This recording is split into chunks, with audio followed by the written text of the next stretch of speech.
Показвам първо отварянето на прозореца. До тук без усилие.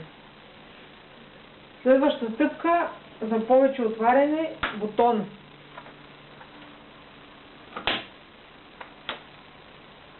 Втора стъпка. Трета стъпка – освобождаване на човката.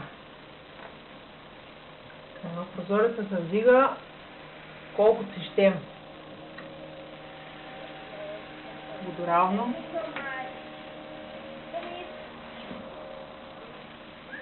Даже и обратно.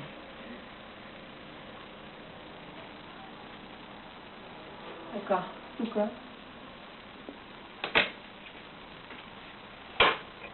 Запускане на въздух, когато прозорецът е затворен.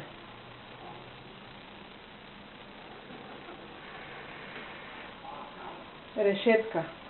Не знам каква роля играе. Връщаме обратно. Предполага се, че сме го изтрили.